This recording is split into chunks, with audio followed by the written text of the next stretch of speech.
أعوذ بالله من الشيطان الرجيم. بسم الله الرحمن الرحيم. سيقول السفهاء من الناس ما ولاهم عن قبلتهم التي كانوا عليها قل لله المشرق والمغرب يهدي من يشاء إلى صراط مستقيم. وكذلك جعلناكم أمة وسطا لتكونوا شهداء على الناس ويكون الرسول عليكم شهيدا وما جعلنا القبلة التي كنت عليها إلا لنعلم من يتبع الرسول ممن ينقلب على عقبيه وإن كانت لكبيرة إلا على الذين هدى الله وما كان الله ليضيع إيمانكم إن الله بالناس لرؤوف رحيم. قد نرى تقلب وجهك في السماء فلنولينك قبلة ترضاها فول وجهك شطر المسجد الحرام وحيث ما كنتم فولوا وجوهكم شطرا وإن الذين أوتوا الكتاب ليعلمون أنه الحق من ربهم وما الله بغافل عما يعملون. ولئن أتيت الذين أوتوا الكتاب بكل آية ما تبعوا قبلتك وما أنت بتابع قبلتهم وما بعضهم بتابع قبلة بعض ولئن اتبعت أهواءهم من بعد ما جاءك من العلم إنك إذا لمن الظالمين. الذين آتيناهم الكتاب يعرفونه كما يعرفون أبناءهم وإن فريقا منهم ليكتمون الحق وهم يعلمون. الحق من ربك فلا تكونن من الممترين. ولكل وجهة هو موليها فاستبقوا الخيرات أينما تكونوا يأتي بكم الله جميعا إن الله على كل شيء قدير. ومن حيث خرجت فول وجهك شطر المسجد الحرام وإنه للحق من ربك وما الله بغافل عما تعملون. ومن حيث خرجت فول وجهك شطر المسجد الحرام وحيث ما كنتم فولوا وجوهكم شطرا لئلا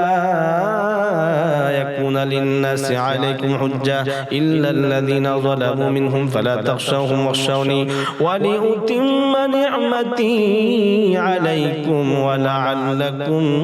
تهتدون. كما أرسلنا فيكم رسولا منكم يتلو عليكم آياتنا ويزكيكم ويعلمكم الكتاب والحكمة ويعلمكم ما لم تكونوا تعلمون فاذكروني أذكركم واشكروا لي ولا تكفرون. يا أيها الذين آمنوا استعينوا بالصبر والصلاة إن الله مع الصابرين. ولا تقولوا لمن يقتل في سبيل الله أموات بل أحياء ولكن لا تشعرون. ولنبلونكم بشيء من الخوف والجوع ونقص من الأموال والأنفس والثمرات وبشر الصابرين الذين إذا أصابتهم مصيبة قالوا إنا لله وإنا إليه راجعون. أولئك عليهم صلوات من ربهم ورحمة وأولئك هم المهتدون. إن الصفا والمروة من شعائر الله فمن حج البيت أو اعتمر فلا جناح عليه أن يطوف بهما ومن تطوع خيرا فإن الله شاكر عليم إن الذين يكتمون ما أنزلنا من البينات والهدى من بعد ما بيناه للناس في الكتاب أولئك يلعنهم الله ويلعنهم اللاعنون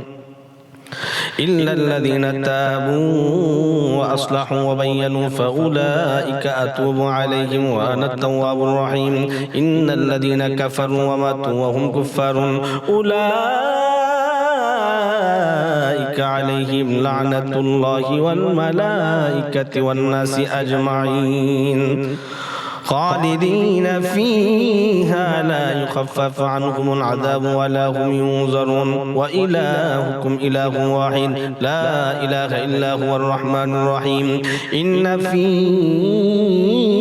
خلق السماوات والأرض واختلاف الليل والنهار والفلك التي تجري في البحر بما ينفع الناس وما أنزل الله من السماء من ماء فأحيا به الأرض بعد موتها وبث فيها من كل دابة وتصريف الرياح والسحاب المسخر بين السماء والأرض لآيات لقوم يعقلون ومن الناس من يتخذ من دون الله أندادا يحبونهم كحب الله والذين آمنوا أشد حبا لله ولو يرى الذين ظلموا إذ يرون العذاب أن القوة لله جميعا وأن الله شديد العذاب إذ تبرأ الذين اتبعوا من الذين اتبعوا ورأوا العذاب وتقطعت بهم الأسباب وقال الذين اتبعوا لو أن لنا كرة فنتبرأ منهم كما تبرأوا منا كذلك يريهم الله أعمالهم حسرات عليهم وما هم بخارجين من النار يا أيها الناس كلوا مما في الأرض حلالا طيبا ولا تتبعوا خطوات الشيطان إنه لكم عدو مبين إنما يأمركم بالسوء والفحشاء وأن تقولوا على الله ما لا تعلمون وإذا قيل لهم اتبعوا ما أنزل الله قالوا بل نتبع ما ألفينا عليه آباءنا أولو كان آباؤهم لا يعقلون شيئا ولا يهتدون ومثل الذين كفروا كمثل الذي ينعق بما لا يسمع إلا دعاء ونداء بكم عمي فهم لا يعقلون يا أيها الذين آمنوا كلوا من طيبات ما رزقناكم واشكروا لله إن كنتم إياه تعبدون إنما حرم عليكم الميتة والدم ولحم الخنزير وما أهل به لغير الله فمن اضطر غير باغ ولا عاد فلا إثم عليه إن الله غفور رحيم إن الذين يكتمون ما أنزل الله من الكتاب ويشترون به ثمنا قليلا أولئك ما يأكلون في بطونهم إلا النار ولا يكلمهم الله يوم القيامة ولا يزكيهم ولهم عذاب أليم أولئك الذين اشتروا الضلالة بالهدى والعذاب بالمغفرة فما أصبرهم على النار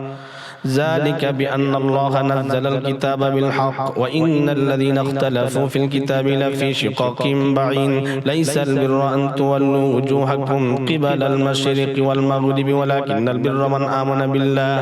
من آمن بالله واليوم الآخر والملائكة والكتاب والنبيين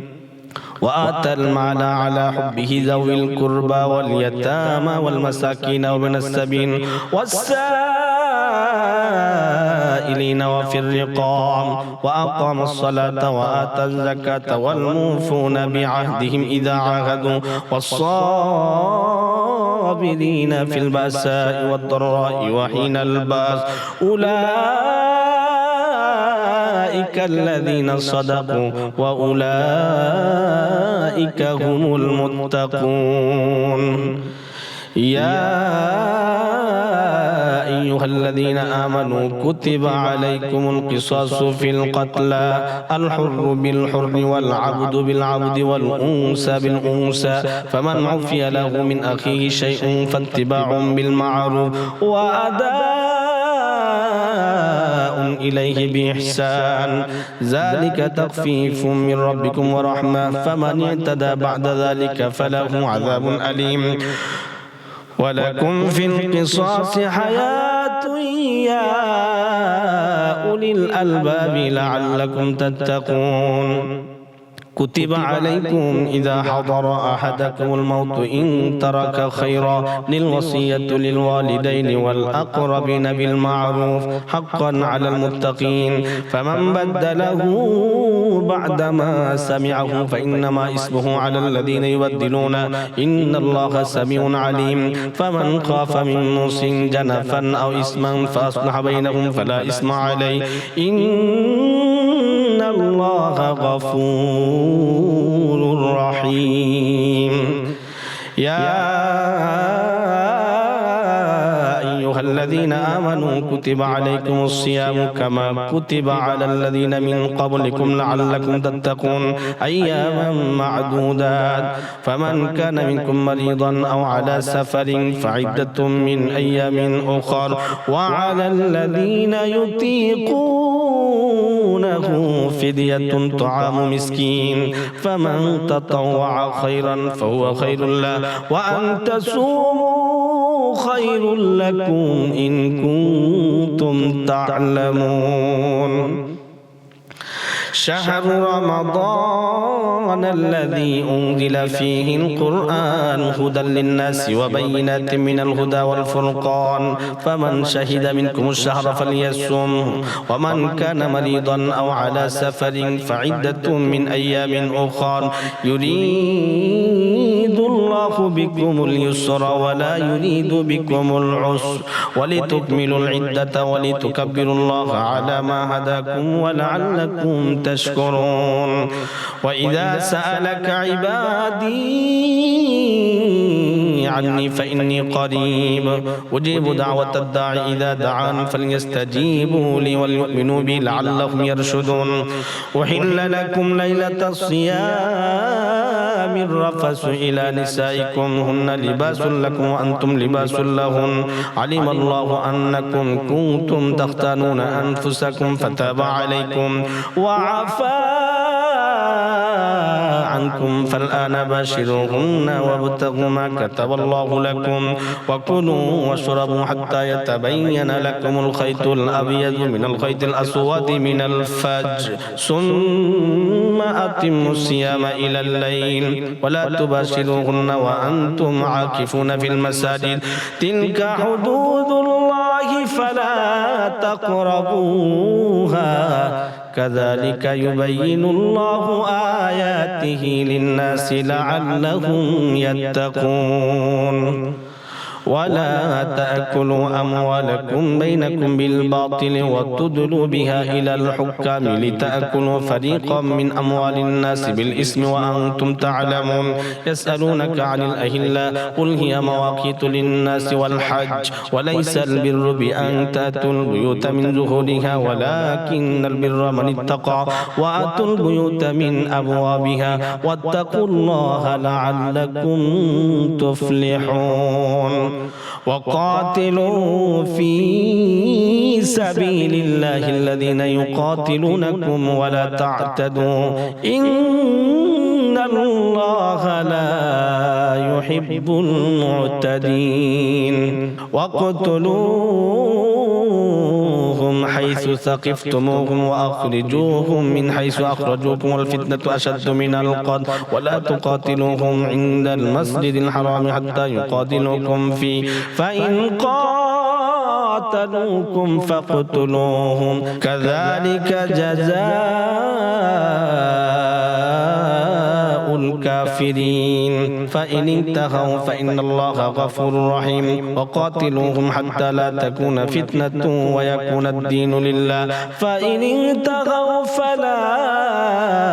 عدوان إلا على الظالمين الشهر الحرام بالشهر الحرام والحرمات قصاص فمن اعتدى عليكم فاعتدوا بمثل ما اعتدى عليكم واتقوا الله واعلموا أن الله مع المتقين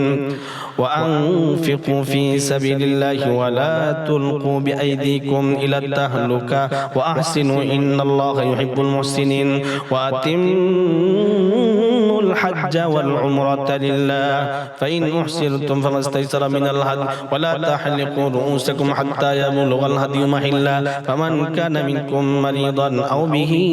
أذى من رأسه ففدية من صيام أو صدقة أو نسك فإذا أمنتم فمن تمتع بالعمرة إلى الحج فما استيسر من الهدي فمن لم يجد فصيام 3 أيام في الحج و7 إذا رجعتم تلك 10 كاملة ذلك لمن لم يكن أهله حاضر المسجد الحرام واتقوا الله واعلموا أن الله شديد العقاب الحج أشهر معلومات فمن فرض فيهن الحج فلا رفث ولا فسوق ولا جدال في الحج وما تفعلوا من خير يعلمه الله وتزودوا فإن خير الزاد التقوى واتقون يا أولي الألباب ليس عليكم جناح أن تبتغوا فضلا من ربكم فإذا أفضتم من عرفات فاذكروا الله عند المشعر الحرام واذكروه كما هداكم وإن كنتم من قبله لمن الضالين ثم أفيضوا من حيث أفاض الناس واستغفروا الله إن الله غفور رحيم فإذا قضيتم مناسككم فاذكروا الله كذكركم آباءكم أو أشد ذكرا فمن الناس من يقول ربنا آتنا في الدنيا وما له في الآخرة من خلاق ومنهم من يقول ربنا آتنا في الدنيا حسنة وفي الآخرة حسنة وقنا عذاب النار أولئك لهم نصيب مما كسبوا والله سريع الحساب واذكروا الله في أيام معدودات فمن تعجل في يومين فلا إثم عليه ومن تأخر فلا إثم عليه لمن اتقى واتقوا الله واعلموا أنكم إليه تحشرون ومن الناس من يعجبك قوله في الحياة الدنيا ويشهد الله على ما في قلبه وهو ألد الخصام وإذا تولى سعى في الأرض ليفسد فيها ويهلك الحرث والنسل والله لا يحب الفساد وإذا قيل له اتق الله أخذته العزة بالإثم فحسبه جهنم ولبئس المهاد ومن الناس من يشري نفسه ابتغاء مرضات الله والله رؤوف بالعباد يا أيها الذين آمنوا ادخلوا في السلم كافة ولا تتبعوا خطوات الشيطان إنه لكم عدو مبين فإن زللتم من بعد ما جاءتكم البينات فاعلموا أن الله عزيز حكيم هل ينظرون إلا أن يأتيهم الله في ظلل من الغمام والملائكة وقضي الأمر وإلى الله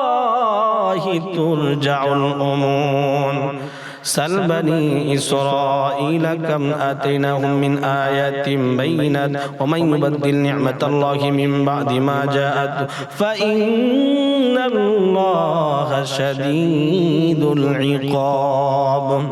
زين للذين كفروا الحياة الدنيا ويسخرون من الذين آمنوا والذين اتقوا فوقهم يوم القيامة الله يرزق من يشاء بغير حساب كان الناس أمة واحدة فبعث الله النبيين مبشرين ومنذرين وأنزل معهم الكتاب بالحق ليحكم بين الناس فيما اختلفوا فيه وما اختلف فيه إلا الذين أوتوه من بعد ما جاءتهم البينات بغيا بينهم فهدى الله الذين آمنوا لما اختلفوا فيه من الحق بإذنه والله يهدي من يشاء إلى صراط مستقيم أم حسبتم أن تدخلوا الجنة ولما يأتكم مثل الذين خلوا من قبلكم مستهم البأساء والضراء وزلزلوا حتى يقول الرسول والذين آمنوا معه متى نصر الله ألا إن نصر الله قريب يسألونك ماذا ينفقون قل ما أنفقتم من خير فللوالدين والأقربين واليتامى والمساكين وابن السبيل وما تفعلوا من خير فإن الله به عليم كتب عليكم القتال وهو كره لكم وعسى أن تكرهوا شيئا وهو خير لكم وعسى أن تحبوا شيئا وهو شر لكم والله يعلم وأنتم لا تعلمون يسألونك عن الشهر الحرام قتال فيه قل قتال فيه كبير وصد عن سبيل الله وكفر به والمسجد الحرام وإخراج آله منه أكبر عند الله والفتنة أكبر من القتل ولا يزالون يقاتلونكم حتى يردوكم عن دينكم إن استطاعوا ومن يرتد منكم عن دينه فيمت وهو كافر فأولئك حبطت أعمالهم في الدنيا والآخرة وأولئك أصحاب النار هم فيها خالدون إن الذين آمنوا والذين هاجروا وجاهدوا في سبيل الله أولئك يرجون رحمة الله والله غفور رحيم يسألونك عن الخمر والميسر قل فيهما اسم كبير ومنافع للناس واسمهما أكبر من نفعهما ويسألونك ماذا ينفقون قل العفو كذلك يبين الله لكم الآيات لعلكم تتفكرون في الدنيا والآخرة ويسألونك عن اليتامى قل إصلاح لهم خير وإن تخالطوهم فإخوانكم والله يعلم مفسد من المصلح ولو شاء الله لأعنتكم إن الله عزيز حكيم ولا تنكحوا المشركات حتى يؤمن ولأمة مؤمنة خير من مشركة ولو أعجبتكم ولا تنكحوا المشركين حتى يؤمنوا ولعبد مؤمن خير من مشرك ولو أعجبكم أولئك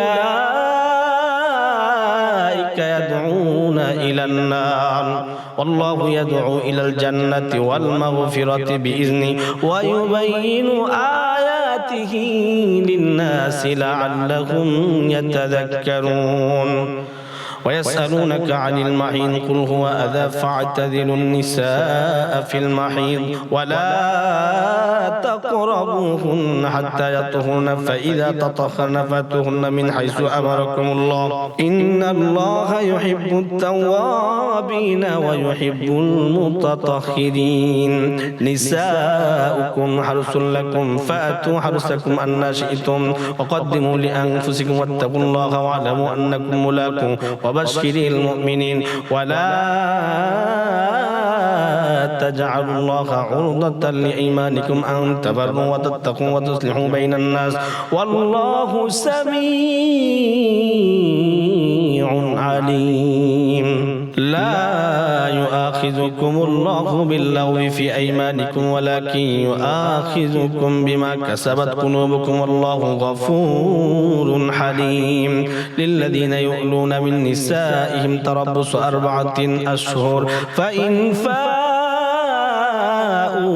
فإن الله غفور رحيم وإن عزموا الطلاق فإن الله سميع عليم والمطلقات يتربصن بأنفسهن 3 قروء ولا يحل لهن أن يكتمن ما خلق الله في أرحامهن إن كن يؤمن بالله واليوم الآخر وبعولتهن أحق بردهن في ذلك إن أرادوا إصلاحا ولهن مثل الذي عليهن بالمعروف وللرجال عليهن درجة والله عزيز حكيم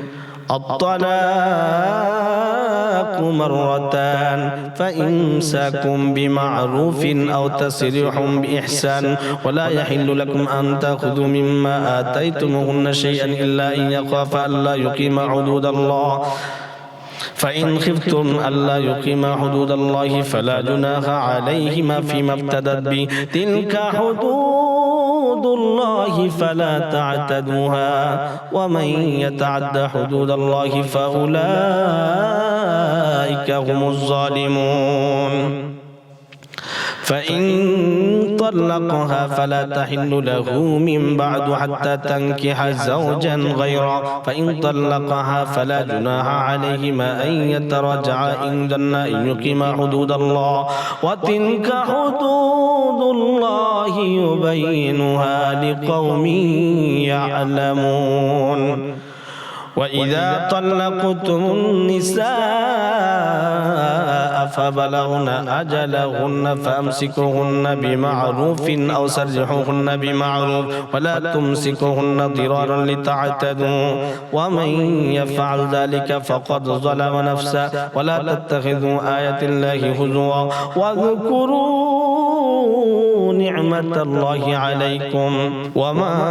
أنزل عليكم من الكتاب والحكمة يعظكم به واتقوا الله واعلموا أن الله بكل شيء عليم وإذا طلقتم النساء فبلغن أجلهن فلا تعدلوهن أن ينكحن أزواجهن إذا تراضوا بينكم بالمعروف ذلك يوعظ به من كان منكم يؤمن بالله واليوم الآخر ذلكم أزكى لكم وأطهر والله يعلم وأنتم لا تعلمون والوالدات يرضعن أولادهن حولين كاملين لمن أراد أن يتم الرضاعة وعلى المولود له رزقهن وكسوتهن بالمعروف لا تكلف نفس إلا وسعها لا تضار والدة بولدها ولا مولود له بولده وعلى الوارث مثل ذلك فإن أرادا فصالا عن تراض منهما وتشاور فلا جناح عليهما وإن أردتم أن تسترضعوا أولادكم فلا جناح عليكم إذا سلمتم ما آتيتم بالمعروف واتقوا الله واعلموا أن الله بما تعملون بصير والذين يتوفون منكم ويذرون أزواجا يتربصن بأنفسهن 4 أشهر وعشرا فإذا بلغن أجلهن فلا جناح عليكم فيما فعلن في أنفسهن بالمعروف والله بما تعملون خبير ولا جناح عليكم فيما عرضتم به من خطبة النساء أو أكننتم في أنفسكم علم الله أنكم ستذكرونهن ولكن لا تواعدوهن سرا إلا أن تكونوا قولا معروفا ولا تعزموا عقدة النكاح حتى يبلغ الكتاب أجله واعلموا أن الله يعلم ما في أنفسكم فاحذروا واعلموا أن الله غفور حليم لا جناح عليكم إن طلقتم النساء ما لم تمسوهن أو تفردوا لهن فريضة ومتعوهن على الموسع قدره وعلى المقتر قدر متاعا بالمعروف حقا على المحسنين وإن طلقتموهن من قبل أن تمسوهن وقد فرضتم لهن فريضة فنصف ما فرضتم إلا أن يعفون أو يعفو الذي بيده عقدة النكاح وأن تعفوا أقرب للتقوى ولا تنسوا الفضل بينكم إن الله بما تعملون بصير حافظوا على الصلوات والصلاة الوسطى وقوموا لله قانتين فإن خفتم فرجالا أو ركبانا فإذا أمنتم فاذكروا الله كما علمكم ما لم تكونوا تعلمون والذين يتوفون منكم ويذرون أزواجا وصية لأزواجهم متاعا إلى الحول غير إخراج فإن خرجن فلا جناح عليكم فيما فعلن في أنفسهن بالمعروف والله عزيز حكيم وللمطلقات متاع بالمعروف حقا على المتقين كذلك يبين الله لكم آياته لعلكم تعقلون ألم تر إلى الذين خرجوا من ديارهم وهم ألوف حذر الموت فقال لهم الله موتوا ثم أحياهم إن الله لذو فضل على الناس ولكن أكثر الناس لا يشكرون وقاتلوا في سبيل الله واعلموا أن الله سميع عليم من ذا الذي يقرض الله قرضا حسنا فيضاعفه له أضعافا كثيرا والله يقبض ويبسط وإليه ترجعون ألم تر إلى الملأ من بني إسرائيل من بعد موسى إذ قالوا لنبي الله مبعث لنا ملكا نقاتل في سبيل الله قال هل عسيتم إن كتب عليكم القتال ألا تقاتلوا قالوا وما لنا ألا نقاتل في سبيل الله وقد أخرجنا من ديارنا وأبنائنا فلما كتب عليهم القتال تولوا إلا قليلا منهم والله عليم بالظالمين وقال لهم نبيهم إن الله قد بعث لكم طالوت ملكا قالوا أن يكون له الملك علينا ونحن أحق بالملك منه ولم يؤت سعة من المال قال إن الله اصطفاه عليكم وزاده بسطة في العلم والجسم والله يؤتي ملكه من يشاء والله واسع عليم وقال لهم نبيهم إن آية ملكه أن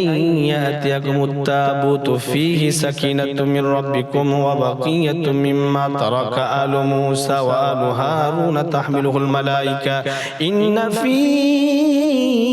ذلك لآية لكم إن كنتم مؤمنين فلما فصل طالوت بالجنود قال إن الله مبتليكم بنهر فمن شرب منه فليس مني ومن لم يطعمه فإنه مني إلا من اغترف غرفة بيده فشربوا منه إلا قليلا منهم فلما جاوزه هو والذين آمنوا معه قالوا لا طاقة لنا اليوم بجالوت وجنوده قال الذين يظنون أنهم ملاقو الله كم من فئة قليلة غلبت فئة كثيرة بإذن الله والله مع الصابرين ولما برزوا لجالوت وجنوده قالوا ربنا أفرغ علينا صبرا وثبت أقدامنا وانصرنا على القوم الكافرين فهزموهم بإذن الله فقتل داود جالوت وآتاه الله الملك والحكمة وعلمه مما يشاء ولولا دفع الله الناس بعضهم ببعض لفسدت الأرض ولكن الله ذو فضل على العالمين تلك آيات الله نتلوها عليك بالحق وإنك لمن المرسلين